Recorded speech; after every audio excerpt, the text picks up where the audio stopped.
예, 우리 로마서 5장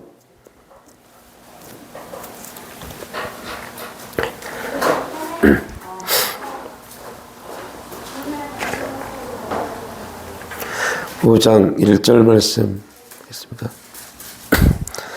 로마서 5장 1절 말씀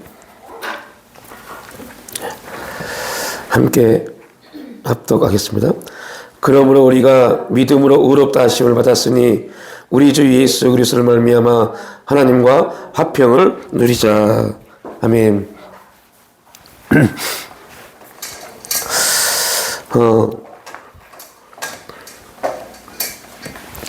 그 코로나가 한참 이럴 때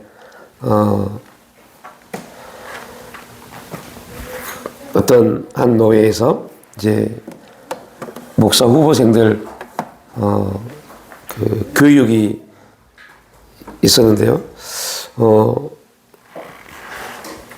그 교육을 주관하시는 목사님이 저희 신학교 때 담당 교수님이셔서 그분이 저에게 이제 한 타임을 이제 목사 후보생들을 위한 1시간짜리 교육 영상을 찍어서 좀 보내주십시오 라고 해서 이제 사역에 대해서 그 목회자들이 목회를 하면서 어떻게 보면 그리스도인들이 제일로 쉽다고 생각하지만 또 설명하기 제일 어려운 문제, 구원에 대한 문제입니다. 그리스도인들 중에 구원이 무엇인지 모르는 사람들은 한 명도 없을 겁니다. 근데 구원이 무엇입니까? 라고 물어보면 실제 구원이 무엇인지에 대해서 답을 하시는 분들이 되게 그리 많지 않다는 겁니다. 심지어는 우리가 보통 이제 구원이 뭡니까? 라고 말하면 교회에서 예수 믿고 예수 믿고 천국 가는 겁니다 라고 말합니다. 구원은 예수 믿고 천국 가는 겁니다 라고 말해요. 이 말이 틀린 건 아닙니다. 근데 이거는 결과값이라고 합니다. 결과값. 예수 믿고 천국 가는 결과값, 구원에 대한 결과값이지 구원이라는 주제를 말하기에는 참 부족한 말입니다. 예를 들면 구원이 무엇입니까? 예수 믿고 천국 갑니다라는 이 말과 어떤 부분이 똑같으면 예를 들어서 결혼이 뭡니까? 결혼이 무엇입니까? 라고 물어보면 시집 가고 장가 가서 아이를 낳고 가정을 이루는 겁니다. 시집 가고 장가 가서 가정을 이루고 아이를 낳는 겁니다. 이게 결혼이 아니잖아요. 그죠? 근데 이게 결혼이 아니지만 결혼이 뭡니까? 라고 물으면 대부분 이렇게 말합니다. 그죠? 시집 가고 장가 가서 행복한 가정을 이루고 아이를 낳아서 행복하게 사는 것. 이것을 결혼으로 대부분 말합니다. 그럼 이렇게 말하면 네 라고 말합니다. 이것과 구원이 무엇입니까? 예수 믿고 천국 가는 겁니다. 동일한 겁니다. 그러니까 알아요. 뭔지는 아는데 중요한 것은 그 부분이 말하고 있는 실제적 내용이 뭔지를 모르는 겁니다.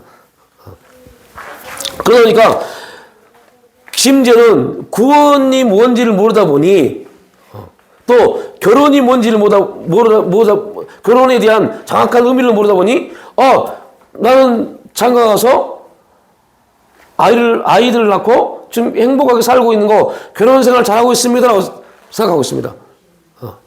이게 결혼 생활이라고 우리는 알아왔고 또 부모들도 자녀들에게 시집가서 장가가서 아이 낳고 너희들 잘 살아 이렇게 말합니다. 그렇게 배워왔고 그것이 결혼의 하나의 공식이 되어버렸어요. 그러다 보니까 어떤 문제가 생기냐면요. 시집가고 장가갔는데 아이를 낳지 못해요. 아이가 없어요. 그러면 그 가정이 행복한 가정입니까? 불행한 가정입니까? 이런 심각한 문제가 나와버려요. 그러니까 행복과 그런 모든 부분을 뭐에서 찾아요? 결과값에서요. 결과값이 좋지 않으면 이거 어떻게 결혼하고 10년, 20년 일하는데 아이를 못 낳으면요 대부분 어떻게 말해요? 아이고 어떡해 라고 말합니다. 아이고 어떡해. 그럼 이미 그 말에서 의미하고 있는 내용은 뭐예요? 결혼생활이 가정생활이 별로 지금 그렇게 썩 좋지 않겠네 라고 말합니다. 근데 반대로 결혼을 했어요. 결혼을 해서 시집을 가서 아이를 낳았어요. 아이를 낳았는데 애가 몇 명이에요? 1명이요? 2명이요? 3명이요? 아이고 잘했네. 그런데 실상 그분은 시집을 가서 아이를 낳고 되게 불행해요. 근데 겉으로 보이긴 어때요? 아이를 낳고 살고 있기 때문에 잘 살고 있네라고 말합니다. 왜 그러냐면 이 결혼이 말하고 있는 결혼을 통해서 남자와 여자가 만나서 한 가정을 이루면서 여기 안에서 누릴 행복이 뭔지를 모르기 때문에 그럽니다. 그러니까 구원이라는 말에 대한 의미를 모르니까 예수 믿고 천국 갔네. 이 부분 나는 그래도 천국 가니까 이 부분에 놓여 있어요. 구원은 그런 내용이 아닌데 구원이라는 이 주제는 이거는 결과값 죽고 난 다음의 문제고 지금 이 구원이 나에게 무엇인가에 어떠한 영향력을 가지고 있는가에 대해서 우리가 그 내용을 가지고 있지 못하면 똑같은 겁니다. 나는 지금 결혼해서 행복하지 않은데 겉으로 보기는 행복해 보여요. 남편이 있고 아내가 있고 자녀가 있고 집이 있고 직장이 있고 행복해 보여요. 참 행복하네 라고 말합니다. 근데 그 가정은 지금 완전히 뭐 할 수 있어요? 그러니까 우리가 그 의미를 모르면 내용을 모르면 이 문제 이러한 것들이 결혼에 대한 어떠한 이해적 사고가 되어버립니다. 구원도 그렇게 생각하고 계산하시는 분이 너무너무 많이 있다는 거죠. 그래서 구원이 뭡니까? 라고 말하면 다 저겁니다. 예수 믿고 천국 가는 것. 그래서 한동안 우리 한국교회가 구원, 복음을 증거할 때 제일로 많이 말하는 게 뭐였어요? 예수 믿고 천국 가세요였어요. 예수 믿고 천국 가세요. 문제는 예수 믿고 천국 가는 게 문제가 아니라 예수 믿고 그 예수를 믿고 구원받은 여러분이 지금 이 땅에서 어떠한가에 대한 주제가 그리스도인에게 싹 빠져버렸어요. 그러니까 예수를 믿고 수십 년이 지나도 그 구원에 대한 은혜가 없는 겁니다. 결혼을 했어요.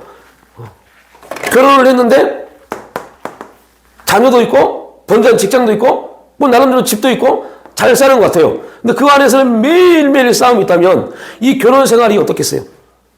마찬가지입니다. 구원은 하나님과 예수 그리스도와 성도의 연합, 결혼입니다. 겉으로는 성도가 됐기 때문에 연합되었습니다. 객관적으로 연합되었습니다. 근데 실제 삶 속에서 그죠? 예수님과 우리의 관계가 온전히 계속적으로 연결되지 않는다면 우리 삶은 어떨까요? 그래서 이러한 이제 부분이 오늘도 우리가 봤던 로마서 5장 말씀에 참 재미난 주제였죠. 그러므로 우리가 믿음으로 의롭다 하심을 받았으니 우리 주 예수 그리스도를 말미암아 하나님과 화평을 누리자. 이게 바로 결혼 생활입니다. 우리가 구원받은 사람이 이제 뭐가 됐어요? 의롭다. 의롭게 되었습니다. 이제 우리는 의롭게 된 사람입니다. 의롭게 되었다. 이 말의 의미는 우리 이제 하나님께 나아갈 수 있음을 의미합니다. 우리가 구원받았다라는 말은 의롭게 되었다, 구별되었다, 여러 가지가 있지만 의롭게 되었다입니다. 우리 의롭게 되었습니다. 그리고 의롭게 된 사람들이 할 수 있는 가장 큰 축복은 하나님께 나아가는 겁니다. 그래서 오늘 구원받은 사람이 의로움을 입고 하나님께 나가서 하나님과 화평을 이룰 수 있는 은혜를 받았죠. 어디 안에서요? 예수 그리스도를 통한 구원이 우리에게 이 사건을 주신 겁니다. 이제 이게 결혼이라면 우리의 결혼 생활은 의로운 생활이 돼야 돼요. 여기서 의로운 생활이라는 게 뭐냐면 하나님이 왜 나와 너를 만나게 하셔서 가정을 이루게 하셨을까? 하나님이 왜 예수 그리스도와 나를 만나게 하셔서 나를 의롭게 하셨을까? 의롭게 하신 목적은 하나님께 우리 편에서 하나님께 나아가는 거지만 하나님 편에서는 하나님의 일을 하도록입니다. 그러면 자, 이 주제가 우리에게 어떠한 법을 내냐면 우리는 예수 그리스도를 통해서 구원받아서 의로움을 받았고 의로움을 통해서 하나님 앞에 나아가는 그 은혜를 받았지만 하나님은 하나님 앞에 나오는 자들에게 하나님은 하나님의 일을 말씀을 하십니다. 우리는 이걸 뭐라고 그래요? 사명이라고 그래요. 그러니까 하나님이 우리가 의롭게 된 자들, 구원받아서 의롭게 되어져서 하나님과 화평을 누리는 사람들만이 행할 수 있는 게 뭐냐? 하나님이 요구하시는 일, 하나님이 시키신 일을 행할 수 있는 사람이 됩니다. 그래서 이 말도 또 결혼을 했습니다. 결혼을 해서 하나님이 나와 너를 만나게 하셔서 부부라는 그 관계를 맺게 하시고 그 부부를 통해서 가정을 이루시고 그러면 분명한 것은 이 부부를 통해서 이 가정에서 행하시고자 하는 하나님의 뜻이 있죠. 이 일을 행해야만이 그 가정은 행복한 겁니다. 이걸 행하지 않은 가정은 불행한 겁니다. 그 가정은 하나님의 축복 가운데 임하지 못해요. 그래서 단지 가정을 이루고 이런 부분이 아니라 하나님이 왜 당신과 나를 만나게 하셨을까? 그리고 당신과 나를 통해서 가정을 이루게 하셨을까? 그리고 그 가정에서 이런 자녀를 낳게 하셨을까? 이건 다 하나님의 섭리가 있는 겁니다.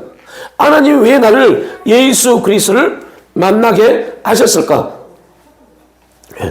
그 예수 그리스도를 통해서 나를 의롭게 인치셨고 의롭게 된 자들은 하나님과 화평을 이룹니다. 그 의롭게 된 하나님과 화평을 이룬 자들만이 하나님의 사명을 이 엄청난 일 하나님께 사명을 받는 일이 하나님의 사명을 받은 게 얼마나 큰 사건인지 이게 얼마나 큰 은혜인지를 알지 못하면 우리는 하나님의 일에 있어서 너무 저급한 이렇게 표현해 주시면 저급한 행동을 합니다. 하나님이 당신의 사명을 이루시려고 우리 일을 행하게 하시는데 그때 우리의 시간들, 우리의 물질들, 우리의 삶의 모든 능력들을 어떻게 사용하고 있는지 이 부분의 은혜를 모르니까 이거에 대한 하나님의 역사를 모르니까 이 엄청난 사건의 구원이 뭔지 정확히 모르니까 헛되이 보내버린 겁니다. 분명히 성경은 말합니다. 이게 시간을 뭐 하지 말라? 세월을 아껴라 그래서 아껴라. 근데 세월이 지금 얼마나 심각하게 흘러가고 있는지를 망각해버립니다. 왜요? 이 원리를 알지 못하니까요. 그래서 안타까워요. 그래서 이러한 걸 모르니까 그냥 계속 말합니다. 예수 믿고 천국 가세요. 예수 믿고 천국 가세요. 거기에는 그 말은 아무런 변화가 없습니다. 그러니까 결혼해서 남자 여자가 만나 결혼해서 가정을 이루었는데 이 가정을 이루시게 하는 목적을 모르니까 헤어지는 것이 문제도 아닙니다. 기분 나쁘고 감정이 쌓이면 에이 헤어져 이렇게 어떻게 살아? 너무 쉬워버린 겁니다.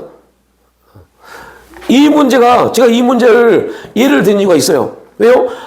예수님과 우리의 관계도 마찬가지입니다. 예수님과 우리의 관계도 신랑과 신부의 관계입니다. 그런데 신부가 기분 나쁘다고, 신부가 감정 상한다고, 신부가 몸이 아프다고 신랑은 떠나버립니다. 어떻게 떠나요?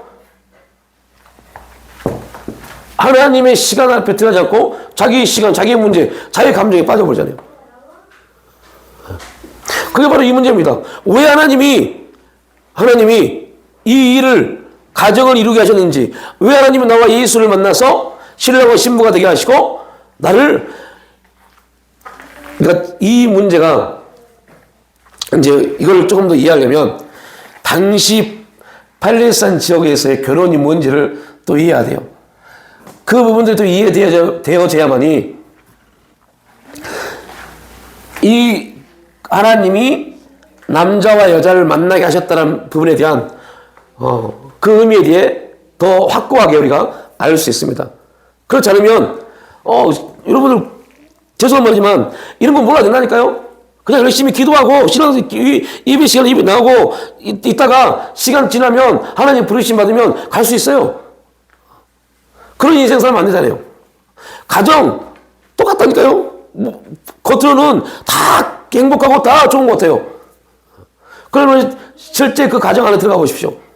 진짜 행복이 있는지. 없어요. 남편이 무슨 생각을 가지고 있는지, 아내가 무슨 생각을 가지고 있는지, 남편과 아내가 전혀 교제도 하지 않습니다. 서로 바빠서, 서로 생각이 틀려서 아예 말꼬를 열지 않습니다.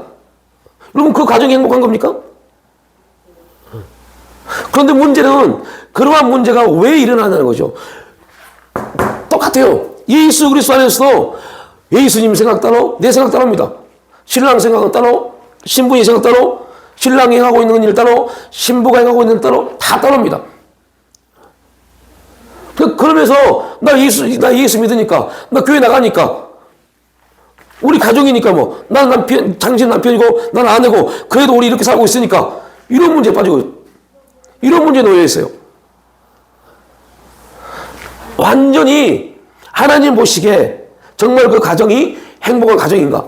하나님 보시기에 진짜 네가 구원에 대한 그 은혜에 대한 삶을 살고 있는가? 이 질문을 해오셨을 때 우리가 과연 아멘 할 수 있는 사람이 있겠냐는 거죠. 왜요? 모르니까요.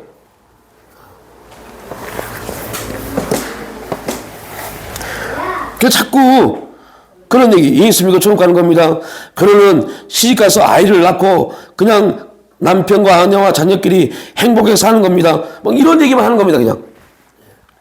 이 대답은 아까 말했던 것처럼 이것은 결혼에 대한 결과값, 구원에 대한 결과값이지 구원이 지금 우리에게 무엇을 말하고 있는지에 대한 내용은 아니라는 거죠.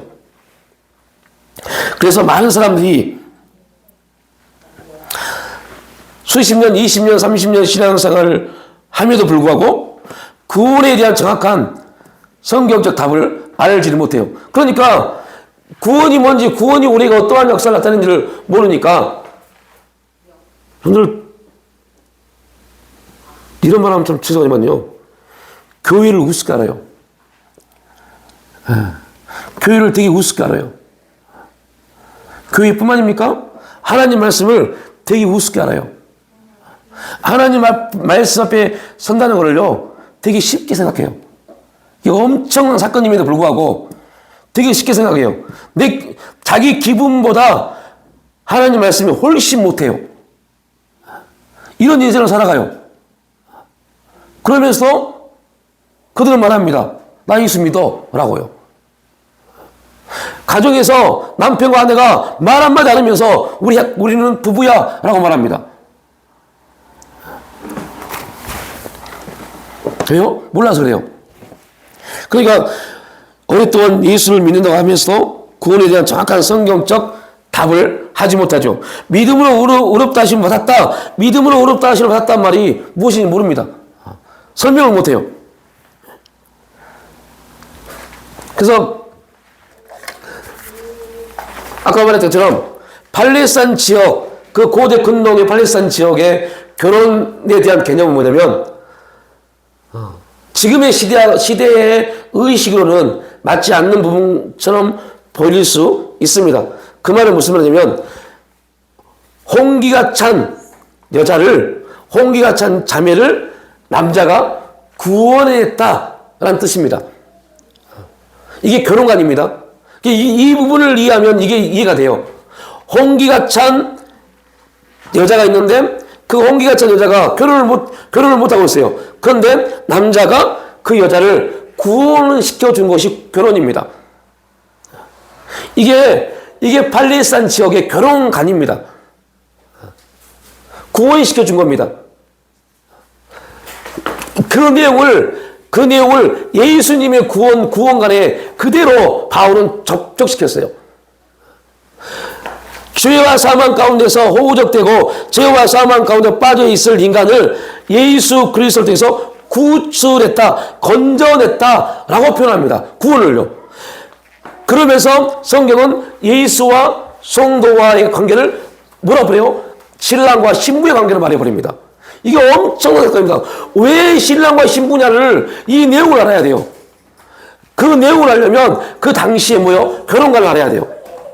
이걸 모르면 왜 예수님이 신부지? 모르는 겁니다. 신랑이지? 이걸 모르는 겁니다. 왜 성경은 예수님을 신랑으로 했지? 이 주제를 모르는 겁니다. 그냥 그렇게 말하니까 그런가 보다 끝내버려요. 그러니까 구원에 대한 기쁨이 없는 겁니다. 구원이 뭔지에 대해서 설명을 못하는 겁니다. 엄청난 그 의미가 들어있는데요.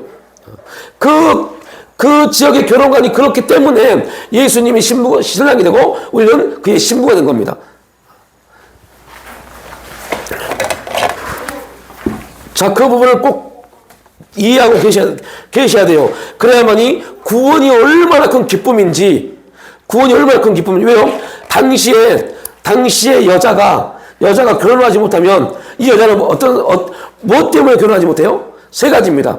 그 세 가지를 한마디로 딱 함축해보면 저주입니다. 저주입니다. 여자가 결혼하지 못한 것은 세 가지 의미가 있어요. 병이 들었던가 아니라 장애인이든가, 뭔 죄를 졌던가, 그리고 부모가 여자를 팔았던가, 이 세 가지 때문에 결혼하지 못한 겁니다. 그런데 어떤 남자가 와서 그 여자가 결혼한다고 뭘 해요? 남자가 이런 중동 지역의 결혼관들 TV나 그런 걸 보면 남자가 여자를 결혼하기 위해서 뭐 합니까? 돈을 내요, 돈을. 속된 말로 속죄금을 내서 그 여자를 데리고 갑니다. 이 결혼관을 꼭 기억하고 있어야 돼요. 이 결혼관이 왜 중요하다고요?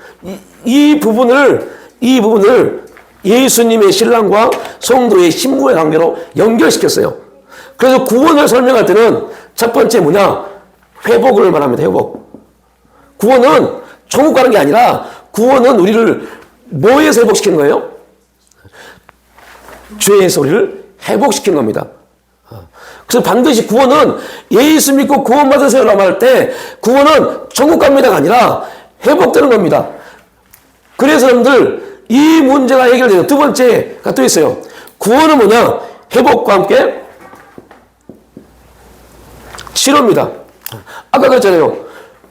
결혼하지 못한 여자 중에 뭐가 있어요? 장애요. 몸에 문제가 있는 거예요.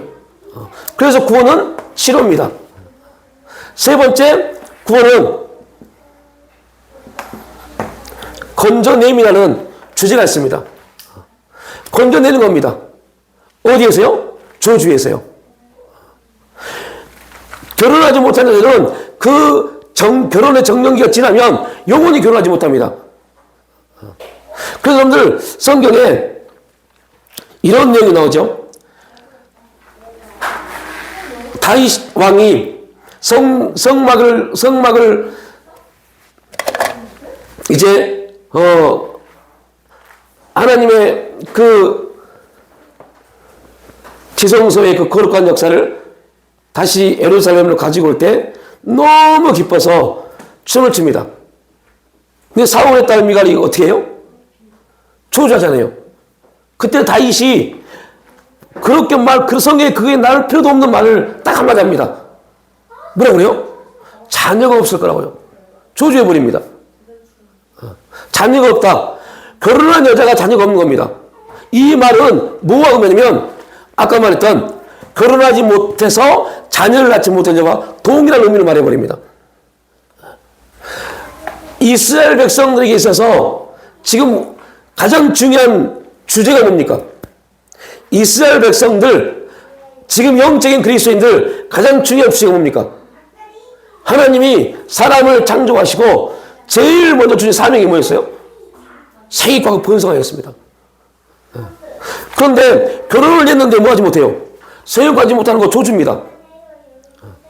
결혼하지 못해서 생육하지 못하는 것도 저주입니다. 그런데 그 저주에서 뭐예요? 건져냈어요. 그러니까 예수 믿고 우리의 하나님과 관계가 단절된 우리 영혼이 뭐하고요? 회복되어지고, 이걸 신약에서 뭐라고 됐어요? 회복을요. 소생한다고 했잖아요. 소생한다고 합니다. 우리 영혼이 소생하는 겁니다. 회복되는 겁니다. 그리고 우리 영혼이 회복되어지면 하나님과 오늘 본문 5장 1절에 이 말씀이 이루어지잖아요. 화평의 거룩한 세계로 들어가 버리잖아요. 그리고 병든 우리가 치료받는 겁니다. 영원히 생육할 수 없는 우리가 생육할 수 있는 거룩한 자리로 건짐을 받습니다. 이게 뭐라고요? 구원입니다. 구원. 그냥 예수 믿고 구원이 뭡니까? 예수 믿고 천국 가는 거예요. 이런 말도 안 되는 내용 때문에 한국교회가 무너졌어요. 그것 때문에 부흥했지만 문제는 구원에 대한 내용을 갖고 있지 못해 버렸어요. 그냥 천국 가는 거, 나 천국 간다. 여기에만, 그 결과값에만 우리의 신앙이 뺏겨버렸어요. 그러다 보니 그 구원의 능력에 대해서 실제 우리 삶 가운데 나타난 게 없어요. 수십 년 예수 믿어도 회복이 뭔지를 몰라요. 내가 진짜 회복되었나? 그러니까 자꾸 우리가 어떤 문제에 빠져요? 하나님과 우리의 관계의 문제에 빠져버리잖아요. 이런 사람이 얼마나 많게요? 목사들도 이런 문제에 빠졌는데요. 수십 년 예수 믿고 수십 년 목회 사역하면서 그렇게 목회 사역을 했던 분들도 이 문제요. 내가 진짜 하나님과 관계가 있나? 하나님을 만난 적이 있나? 이 문제에 빠진다니까요. 요 의심 가운데. 그래서 우리가 배웠죠. 자, 생각일은 뭐예요? 하나님은 사랑이시다. 생각일은요. 거짓의 답이 하나님은 너를 사랑하지 않아. 이 두 개가 딱 만나니까 어떤 문제가 터지면 사단이 우리에게 한다. 야, 네가 그런 짓을 하고 네가 그렇게 살고 있는데 하나님 너 사랑할 것 같아? 이 말에 우리는 이 문제를 온전히 갖고 있지 못하니까 진짜 내가 그런가 의 문제에 빠져버립니다. 내가 진짜 구원을 통해서 예수 그리스도의 구원을 통해서 회복되지 못한 그런 이 놀라운 은혜 안에 있지 못하니까 사탄이 자꾸 야, 너 그런 널 하나님을 사랑하실 것 같아? 하나님은 너 사랑하지 않아? 라고 말할 때 야, 진짜 하나님은 나를 사랑하지 않나? 너무 많은 목회자들, 너무 많은 그리스도인들이 이 문제에 빠져 있어요. 왜요? 구원을 자꾸 이 구원의 값에만 갖고 있으니까요.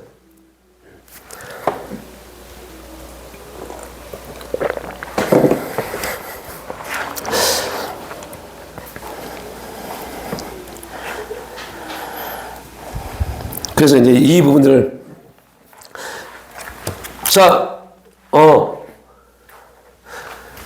이 구원은 그 구원의 내용은 회복이고 치료이고 건져냄입니다.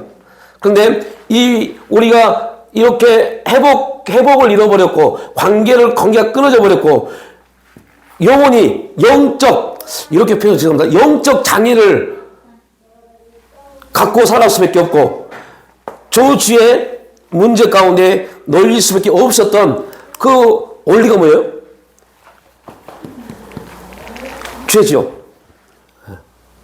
그래서 이 모든 부분을 딱 한 글자로 구원은 뭐냐? 그래서 구원은 뭐냐? 성경은 신학적으로 뭐라고요?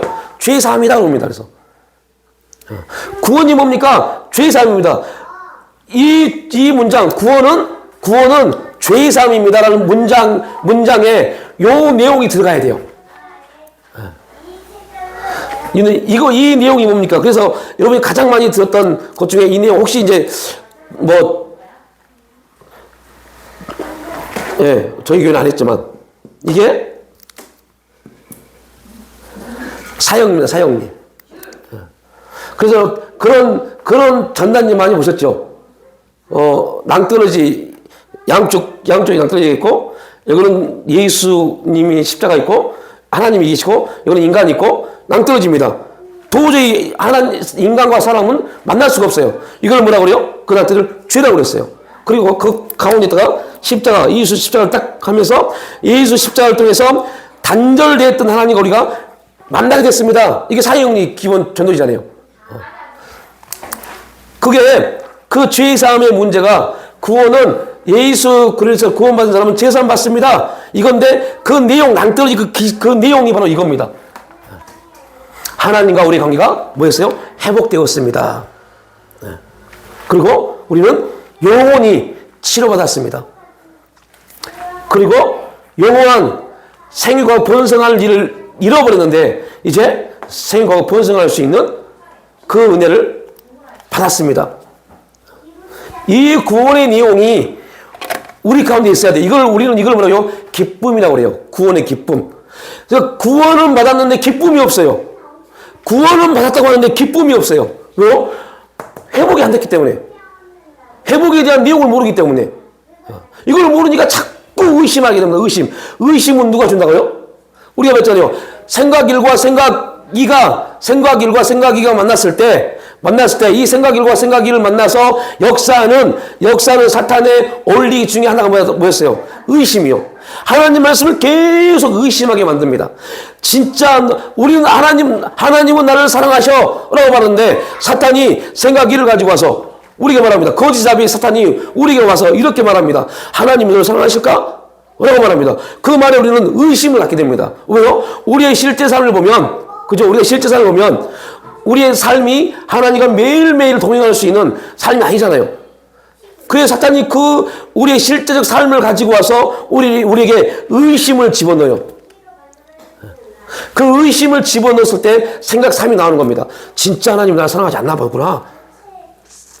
근데 그런 문제가 왜 생겨요? 요 문제. 하나님과 내가 만난 회복의 문제에 대한 은혜가 없어요. 그러니까 자꾸 사탄이 그렇게 참소해도, 사탄이 이렇게 미혹해도 거기에 자꾸 빠지는 겁니다. 너무 많아요. 그래서 인간에게 구원이 필요한 부분은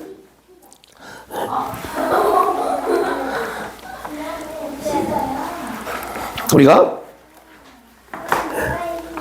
이 부분을 회복해서 하나님과의 우리 관계가 온전히 회복되어지므로 이제 그 안에서 우리가 하나님이 우리에게 주신 사명의 일을 감당하는, 그러니까 이 내용을 우리가 온전히 이해하면 그 다음에 이제 아까 말했던 우리는 하나님과 화평을 이루고 하나님과 우리가 화평을 이룬 자들에게 하나님은 뭘 주세요? 사명을 주시는데 그때 이 사명에 대한 기쁨을 누리는 겁니다. 와, 하나님이 나에게 이 일을 시키셨다는 엄청난 기쁨이 우리 가운데 임하는 겁니다. 하나님이 누구십니까? 그 하나님이 우리에게 뭘 주셨어요? 이 일을 주셨다는 거. 그런데 여러분, 죄송한 말이지만 우리가 그동안 이 사명의 문제에 들어가면 제일로 많이 고백한 게 뭐였습니까? 그럼 혹시 이 부분을 알아야 돼요. 이게 참 너무 안타까운 건데요. 많은 사람들이 그 사명을 말하면요, 이겁니다. 이거 한번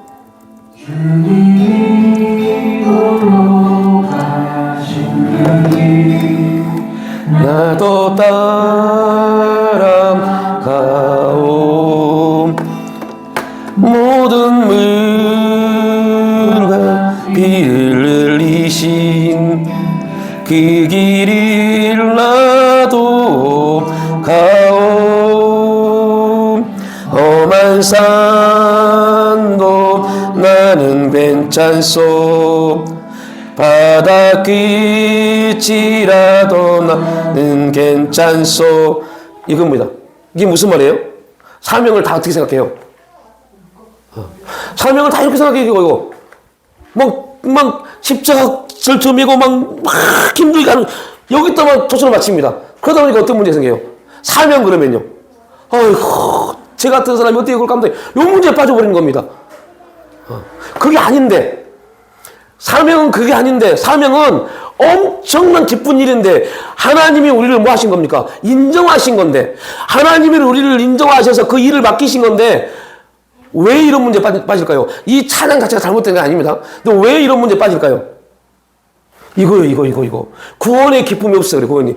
구원이 우리에게 어떠한 능력을 나타내는지, 이 기쁨이 없다 보니, 구원은 구원받았다고 하는데, 나도 예수를 믿는다고 하는데, 결국 예수 믿는데 여기만 관심이 있어요, 소원 가는 거. 그 구원이 오늘 나에게 어떠한 영향력을 가지고 있는지는 별로 관심이 없어요. 이유는 몇 가지가 있을 겁니다. 교회에서 그런 걸 가르친 적이 없어요. 교회에서 구원의 기쁨이 뭔지를 가르친 적이 없어요. 여러분, 구원의 기쁨을 잃지 마십시오 라고 말을 하는데 구원의 기쁨이 뭔지를 몰라요. 안 가르쳤어요. 왜요? 그 목사님 또한 구원의 기쁨이 뭔지를 배운 적이 없어요. 그러니까 이게 하나의 흐름입니다. 여러분, 구원의 기쁨을 잃어버리면 안 됩니다. 찬양도 그런 찬양이잖아요. 구원의 기쁨을 말합니다. 근데 구원의 기쁨이 뭔데요? 라고 물어보면요, 설명을 못해요. 그래서 나온 게 뭐예요? 천국 가는 거예요. 천국을 소유하는 겁니다. 라고 말합니다. 천국을 소유했는데, 천국이 임했는데, 기쁨이 없잖아요. 천국을 소유했는데, 감사가 없잖아요. 천국을 소유했는데, 우리 인생이 그렇게 막 감격이 넘치지 않습니다. 천국을 소유한 백성이 아니에요. 어떤 백성이에요? 사사기 시대 마지막 시대 사람입니다. 아이고, 우리도 강한 리더자가 있어서, 강한 카리스마 있는 사람이 있어, 막 애원해주고 축복해주는 사람이 있어서 우리를 이끌어서면 참 좋을 텐데, 요 문제에 빠진 겁니다. 누군가가 계속 말해줘야 돼요. 당신에게 구원의 기쁨이 있습니다. 구원의 기쁨이 있습니다. 아, 정말요? 저게 진짜 구원의 기쁨이 있습니까? 있습니다. 믿고 기도하세요. 그때는 아멘 하고 돌이켜보면 또 없는 것 같고, 자꾸 이 문제에 우리가 놓여 있었어요. 그러니까 여러분, 한번 돌이켜보세요. 여러분, 집에 가서 한번 생각해보세요. 나는 결혼을 했는데, 이거 다 결혼하신 분이니까요. 결혼을 했고, 남편이 있고, 아내가 있고, 자녀가 있는데, 집이 있고, 직장이 있고, 있는데, 진짜 나 행복한가? 이게 결혼인가? 그냥 질문을 한번 가져보세요. 내가 이러려고 결혼했나? 하나님이 하나님이 단지 이게 하나님이 보는 결혼일까? 가정일까? 고민해 보세요. 그런데 중요한 것은 우리는 우리 부모에게 또 어르신들에게 그렇게 들었어요. 그렇게 배워왔어요. 왜요? 그분들도 그렇게 배워왔기 때문에요. 어쩌다 보니 부모가 됐고, 어쩌다 보니 자녀가 됐고, 그 자녀가 커서 결혼할 때 됐어요. 그리고 말합니다. 시집 가서, 장가 가서, 남편하고 행복해 살아, 아이 낳고 행복해서, 이게 결혼이었어요. 이거를 그대로 와서 예수 믿고 구원 받으세요. 천국 갑니다. 이렇게 말했어요. 그렇게 말하는 사람도 구원의 기쁨이 없어요. 그렇게 말하는 사람도 결혼에 대한 의미가 뭔지 몰라요. 왜요? 그도 그렇게 들었고 그렇게 살아왔기 때문에. 누구도 그거에 대해서 타치하지 않았어요. 겉으로 보기에는 행복한 것들 보이니까요. 겉으로 보면 예수 믿는 것들 보이니까요. 근데 실상은 예수님에 대한 기쁨이 없어요. 구원의 기쁨이 없어요. 하나님과 만남에 대한 기쁨이 없어요. 그래서 사탄이 자꾸 우리를 침투해서 하나님이 너를 어떻게 사랑하셔? 너는 네 인생을 봐봐. 네가 행하는 걸 봐봐. 계속 그렇게 해서 우리를 넘어뜨립니다. 그리고 결국은 해결되어진 죄의 문제에 빠지게 만들어버려요. 누가요? 사탄이요. 이 엄청난 예수 그리스도 구원의 역사를 가졌음에도 불구하고 사탄이 결국은 이 문제를 가지고 와서 너 죄인이야 라고 말하면요, 진짜 내가 죄인이네? 문제에 빠져요. 어떤 문제세요? 윤리 도덕적 죄요. 그 문제를 가지고 죄인이 되어버린다니까요. 하나님과 관계 안에서의 죄의 문제가 아니라 윤리 도덕적 우리 행동적 삶의 내용을 가지고 와서 스스로 죄인이 되어버려요. 그리고 그것만 회개합니다.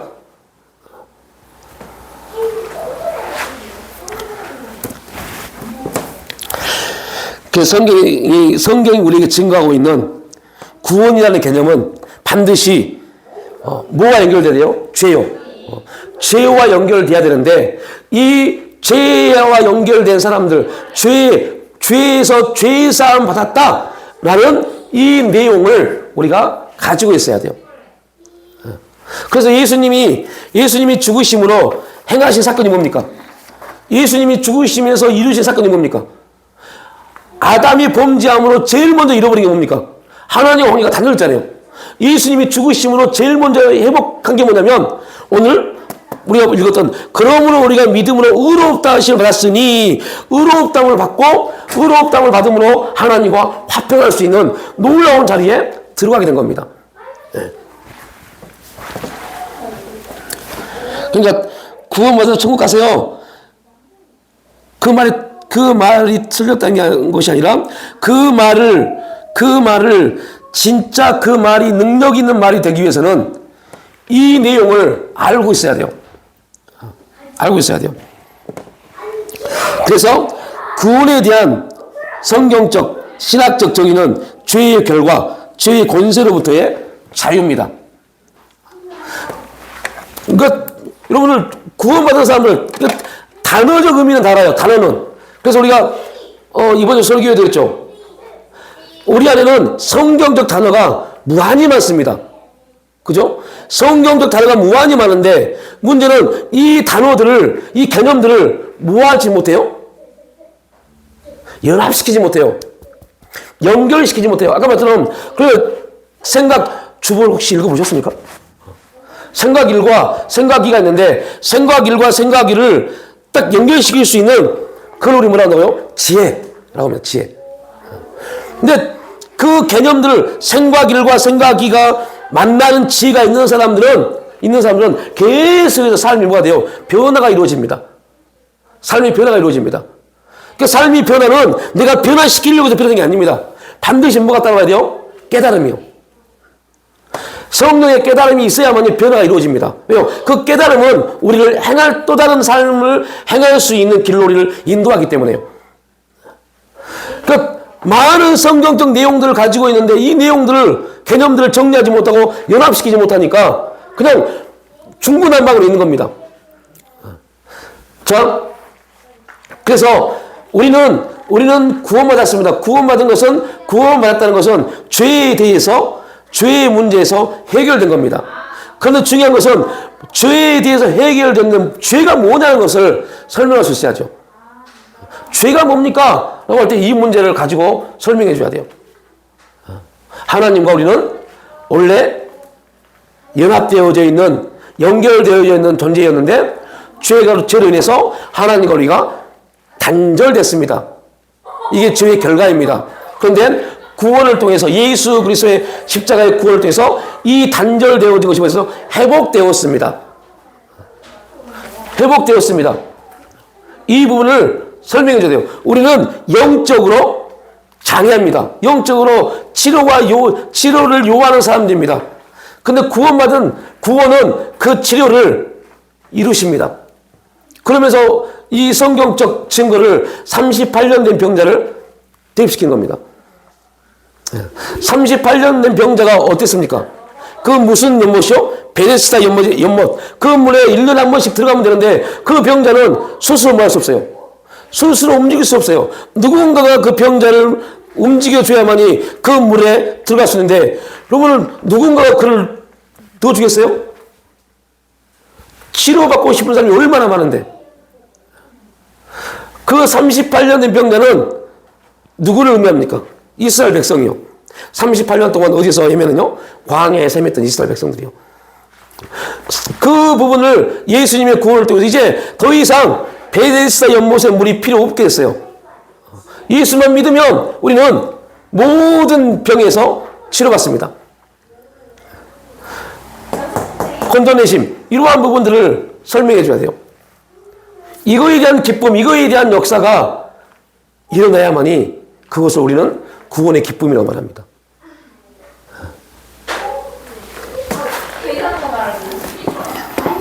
그러므로 인간이 하나님께 범죄함으로 어떤 결과가 찾아왔는가를 알아야 구원을 이해할 수 있습니다. 그죠? 인간이 어떠한 결과 가운데 있었는지. 그러니까 우리는 자꾸 구원은 천국 갑니다 라는 결과값을 말합니다. 그렇다면 죄에 대한 결과값도 알아야죠. 그래야만 그 결과값에서 우리가 해결받을 수 있기 때문에요. 왜요? 사탄은 죄에 대한 결과값을 가지고 와서 우리를 넘어뜨립니다. 인간은 하나님께 죄를 범하여 법적으로, 이제 가장 중요한 겁니다. 법적으로 뭐가 됐어요? 하나님께 죄를 범함으로 법적으로 죄인. 이거는 법적인 선포입니다.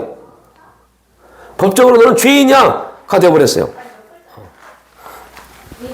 그러니까 이거는 윤리 도덕적 죄가 아니라 하나님의 명령에 불순종한 대가입니다. 그러니까 구원에 대한 부분을 이해할 때 이 죄에 대한 부분도 이해해야 돼요. 그러니까 여러분들 굉장히 유명한 목사님의 그 전도 집회나 전도 세미나야 또 그분이 전도 부흥회를 하는데 이렇게 설명을 하시더라고요. 여러분 여러분들 무단횡단도 해보시고 남의 것 몰래 가져가보도 해보셨죠? 우리는 다 죄인입니다. 이렇게 말씀하시더라고요. 그러니까 거기서 아멘, 아멘, 그래요. 맞습니다. 여러분 그 죄가 그거 회개했다 해서 구원받은 게 아닙니다. 그 백날 회개해봐야 구원과 무관합니다. 근데 자꾸 그렇게 감정적으로 우리가 실제 삶에서 윤리 도덕적으로 범한 죄에 대해서 그런 걸 가지고 와서 여러분 죄인입니다 말합니다. 그게 아니라는 것을 꼭 설명해 줘야 돼요. 우리는 누구다? 아담의 범죄로 인해서 모든 인간은 다 죄인임을 설명해 줘야 돼요. 그 결과 죄의 값, 그 결과 법적으로 죄인이 되었고 그 결과 죄의 값이 사망이라는 거. 인간은 하나님께 죄를 범하여 신분적으로 이제 하나님의 자녀에서 법적으로 죄인이 되었고 사망이 됐죠. 신분, 우리의 신분은 원래 하나님의 자녀였는데 이제 뭐였어요? 죄의 노예가 됐잖아요. 죄의 노예가 됐습니다. 사망이 있죠. 그 다음에 그 결과값이 뭐예요? 죄의 노예가 됐다. 그 결과값이 마귀의 종이 된 거잖아요. 인간은 하나님께 죄를 범하여 관계적으로 이제 우리가 회복에 있어서 중요한 관계적으로 하나님과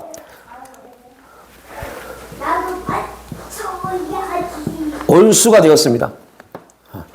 하나님과 원수가 되었습니다. 이 원수가 되었던 죄의 결과값이 뭐예요? 구약에 보면 하나님과 원수된 죄의 결과값이 하나님의 진노였잖아요. 하나님의 진노는 언제 임해요? 이거. 하나님과 우리가 원수가 되는 거예요. 하나님과 우리가 원수가 되는 그 내용이 로마서 8장에 나와 있잖아요. 그죠? 우리가 뭐에 있었대요? 육신이요. 육신으로 있는 자는 하나님을 기쁘시게 할 수 없나니 육신에 있는 하나님과 원수가 되느니 라고 말씀하고 있습니다. 그 결과값입니다. 인간은 하나님과 죄를 범함으로써 인격적으로 법적으로 신분적으로 관계적으로 그 다음에 그렇게 많은 그리스도인들이 기도하는 인격적으로 우리가 하나님과 인격적으로 만나야 될 이유가 뭡니까? 이게 그래서 인격적 기도란 말을 이걸 이해하지 그 말을 기도할 수 있어요. 이걸 이해하지 못하니까 인격적 만남을 말합니다. 근데 인격적 만남이 뭔지 몰라요. 모르는 걸 기도합니다. 이 기도가 정당할까요? 기도하니까 성리면 됩니다. 근데 모르자는 거잖아요. 인격적인 인격적인 문제가 생겼어요. 그 인격적인 문제가 그냥 형상이 깨져버렸습니다. 하나님의 형상이 깨트려져 버렸어요. 인격적인 만남이라는 주제에 가장 중요한 겁니다. 하나님이 우리를 왜 인격적으로 만나주세요? 하나님 우리와 인격적으로 만나야 만남을 주신 이유가 뭡니까? 하나님의 형상 때문에요. 이 문제를 우리가 이해하지 못하면 구원에 대해서 설명이 안 나니까요. 누구한테 설명한 게 문제가 아닙니다. 자기한테 설명이 안 돼요. 자기한테. 그냥 구원의 기쁨이 없는 겁니다. 구원의 기쁨을 말하는데 구원의 기쁨이 없어요. 이 문제예요. 그래서 구원이라는 것은 이러한 죄값들, 자, 법적으로 우리는 죄인 되어서 우리는 어디에 빠졌습니까? 사망에 빠졌잖아요.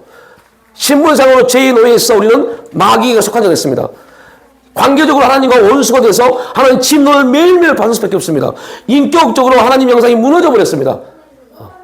하나님 형상이 무너져 버렸어요. 하나님 형상이 무너졌어요.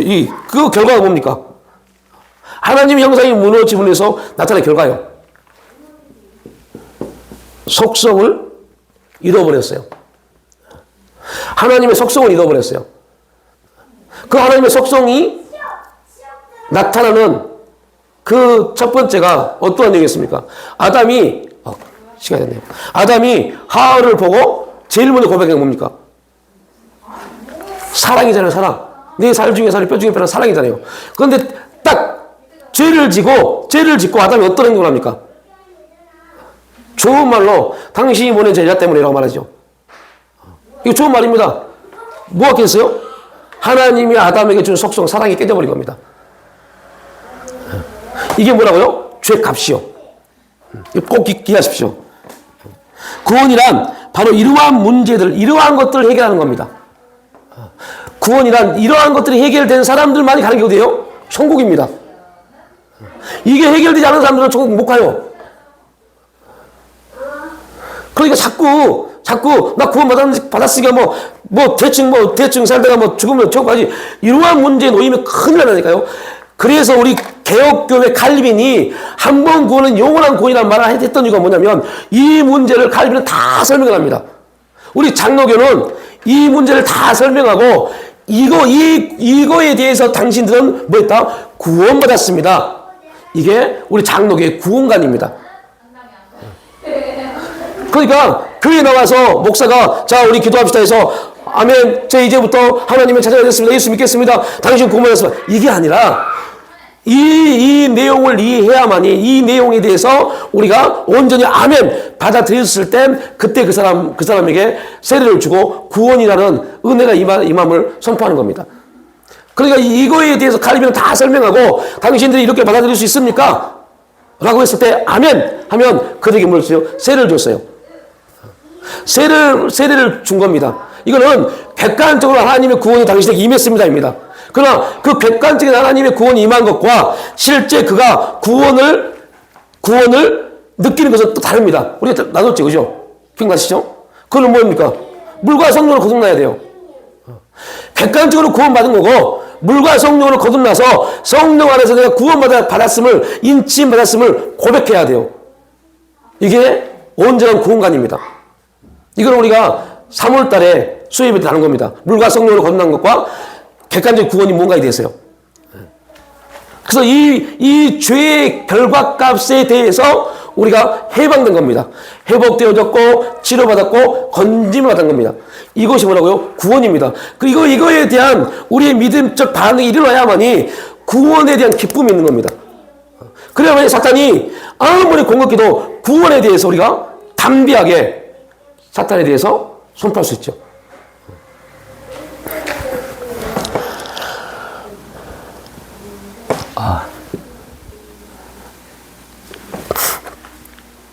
그래서 우리가 이것만 하고 마치게요. 로마서 3장 말씀을 한번 보겠습니다. 이것만 하고 마치겠습니다. 로마 3장 23절 24절 말씀.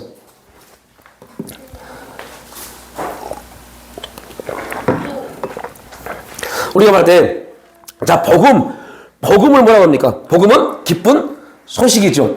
그럼 기쁜 소식이 있다면 무슨 소식도 있어요? 나쁜 소식도 있습니다. 자, 로마 3장 23절이 뭡니까? 그러면 네, 나쁜 소식이죠. 모든 사람이 죄를 보면서 하나님의 영광을 이루지 못하니 이게 나쁜 소식입니다. 그럼 나쁜 소식이 있다면 성경은 반드시 대조를 이룹니다. 나쁜 소식이 있다면 무슨 소식이 있어요? 좋은 소식이 있어요. 그 좋은 소식이 뭡니까? 3장 24절이요. 함께 읽어봅니다. 그리스도 예수 안에 있는 성령으로 말미암아 하나님의 은혜로 값없이 의롭다 하심을 얻은 자 되었느니라. 이게 좋은 소식, 이게 복음입니다. 이게 복음이 뭐냐? 예수 믿는 거가 아니라 의롭다, 의롭게 되었다. 그 의롭게 되어짐을 통해서 로마서 오늘 본문 5장 1절에 뭐라고 했습니까? 그 의롭다, 의로운 자들, 그들이 할 수 있는 것이 하나님과 화평을 이루는 겁니다. 우리는 이거를 전체를 통틀어서 한 단어로 뭐라고 그래요? 은혜이다 합니다. 은혜이다. 그러니까 죄의 값은 우리의 능력으로 해결할 수 있어 없어요? 없습니다. 이 죄의 값을 능력으로 해결하려고 노력했던 것이 율법입니다. 그런데 율법으로는 이 죄의 값을 해결할 수가 없어요. 누군가가 해결해 줘야 돼요. 그 누군가가 예수 그리스도입니다. 그를 믿음으로 받아들이는 것이 뭐라고요? 은혜입니다. 그리고 그것을 우리 편에서는 구원받았네라고 말하고요. 그래서 나쁜 소식이 있다는 것은 아직 죄의 값이 남았다는 것은 어떠한 결론을 도출하느냐? 좋은 소식, 계속해서 우리가 성장할 수 있는 길이 열렸다는 겁니다. 그래서 은혜 받은 사람들은 계속 변화를 받는데, 거기서 은혜 받은 사람은 계속 변화를 받는데, 뭐를 발견한 사람들이에요? 죄의 결과값을 자기들에서 발견한 사람들이요. 이거를 발견한 사람들은 계속 뭐예요? 변화를 받습니다. 왜요? 은혜 받은 결과이니까요. 은혜 받은 사람들은 이 첫 번째, 두 번째, 세 번째, 네 번째, 이거 법적인 거, 신문적인 거, 관계적인 거, 인격적인 부분들을 계속 우리 삶 가운데서 발견합니다. 그래서 계속 이거에 대해 처리를 받고 구원에 대한 그래서 한 번 구원, 두 번 구원, 세 번 구원을 뭐라고 합니까? 성화를 이룬다고 하잖아요. 한 번 구원받고 그 다음부터 이 죄의 결과값이 계속 바뀌어지는 거, 이것을 성화 과정이라고 해요.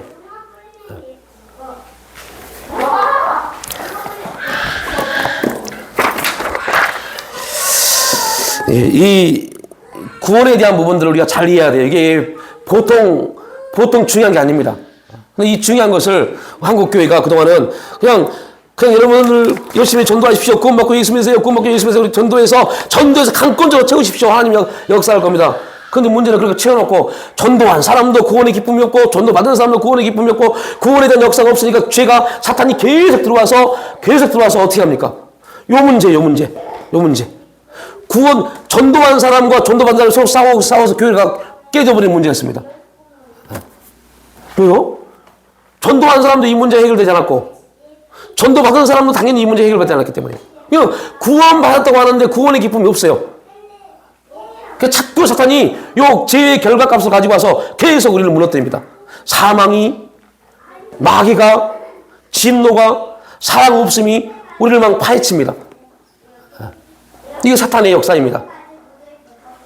왜요? 구원에 대한 그 기쁨, 구원에 대한 그 엄청난 하나님의 역사에 대한 이해력이, 그래서 우리가 아무튼 그럽니다. 그래서 믿음은 반드시 처음 하나님 우리에게 주신 믿음은 믿어야 되지만 그 다음부터 반드시 믿음이 뭐가 돼야 돼요? 이해가 되어져야 돼요. 믿음은 이해를 통해서 성장해 갑니다. 그래서 교회에는 뭐가 필요해요? 교육이 필요해요. 가르침이 필요해요. 계속 듣고 들어야만이 여기서 벗어날 수 있어요. 안 그러면 믿음의 역사가, 듣지 않으면 믿음이 계속해서 반응하지 못하잖아요. 그러면 사탄이 계속 죄의 결과값을 가져와서 우리를 계속 무너뜨립니다. 그게 사탄의 일인지 몰라요. 내가 지금 힘들고 내가 지금 어렵고 내가 지금 형편이 그러하니까 라고 빠져버립니다.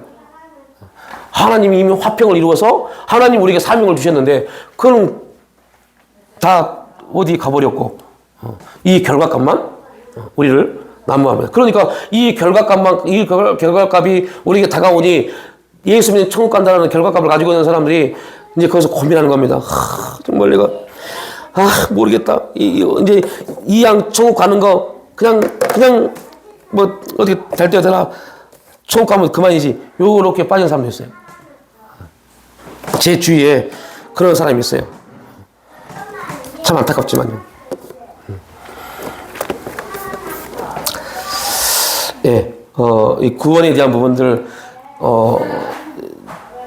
서너 시간짜리를 지금 짧은 시간에 하려다 보니 말도 많아지고 막 중구난방으로 좀, 질수 없이 한 부분이 있어서 또 시간이 되면 이제 하나씩 이 부분을 좀, 나눠서 풀어보는 그런 또 시간을 가져보려고 합니다. 그래서 이 네 가지적인 부분을 조금 준비를 하고 있는데, 솔직히 자료가 없어요. 한국교회 서적 책들 중에 이러한 것들을 펼쳐놓은 책들이 없어요. 참조할 책들이 없어요. 그래서 참 되게 지금 이 두 주제를 가지고 하고 있는데, 너무 어려워요. 감동되는 대로 또 여러 가지 부분을 좀 찾아서, 그 부분을 나눠보겠는데요.